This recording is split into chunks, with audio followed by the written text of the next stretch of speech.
Setiap ada hajatan kecil, syukuran, selamatan, ulang tahun atau tahlilan, pasti yang dicari adalah catering. Pertanyaannya adalah, kenapa yang dapat order selalu catering yang sama?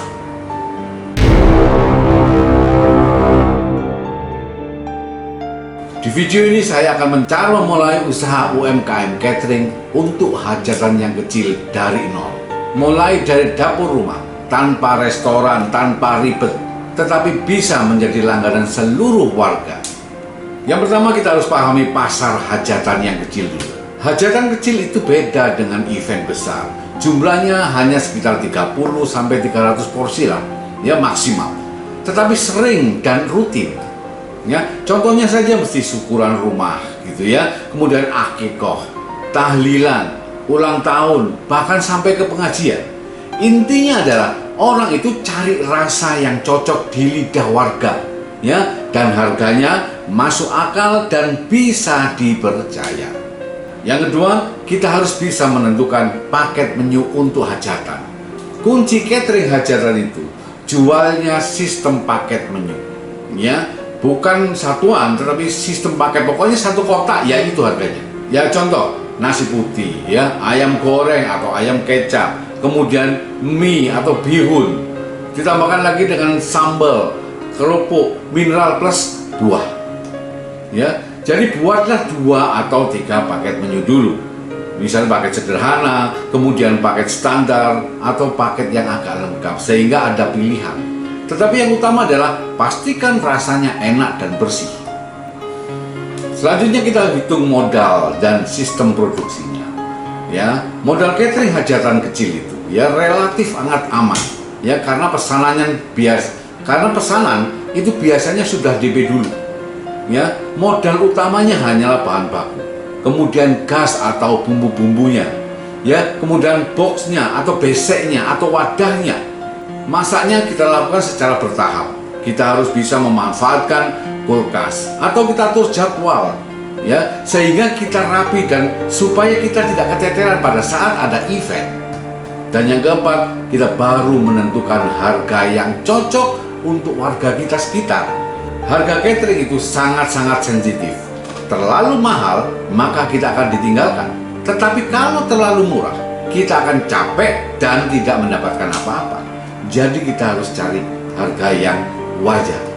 Tipsnya adalah sesuaikan dengan harga pasar sekitar. Kemudian kita ambil untung yang tipis saja, tetapi stabil.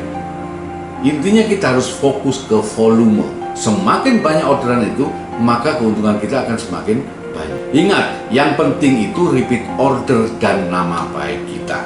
Ya, supaya apa? Kita direkomendasikan ke orang lain atau tetangga sekitarnya. Oke, yang kelima, kita bangun kepercayaan dan nama baik. Kita harus menjaga kepercayaan dan juga menjaga nama baik usaha kita. Di usaha catering ini, hajatan kecil ini, ya, nama baik sangat-sangat penting dan itu segalanya. Dan yang harus kita jaga adalah rasa yang konsisten. Ini tidak boleh ditawar. Ya, yang kemudian waktu yang tepat.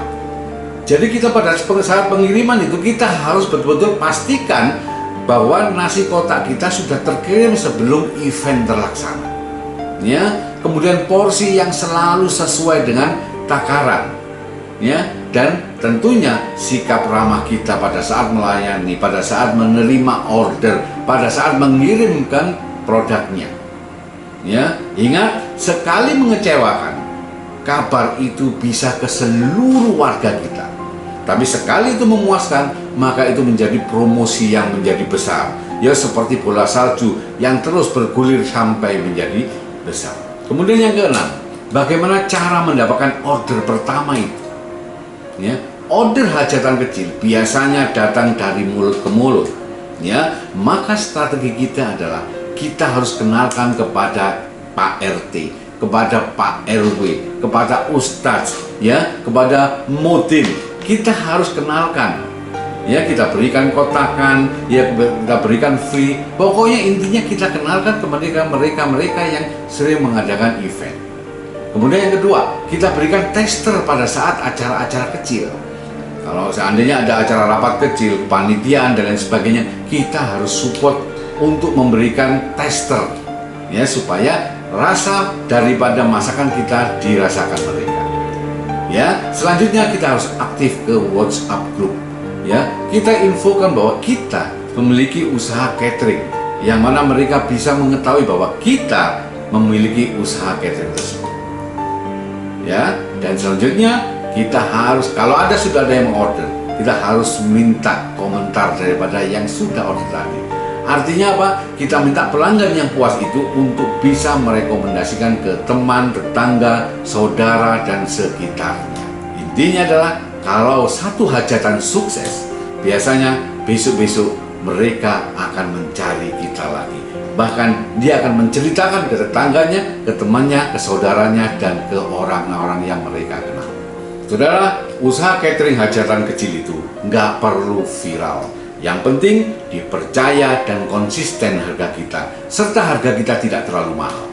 Ya, mulailah dari dapur rumah saja. Ya, jangan merasa kecil dan jaga nama baik serta kualitas usaha kita.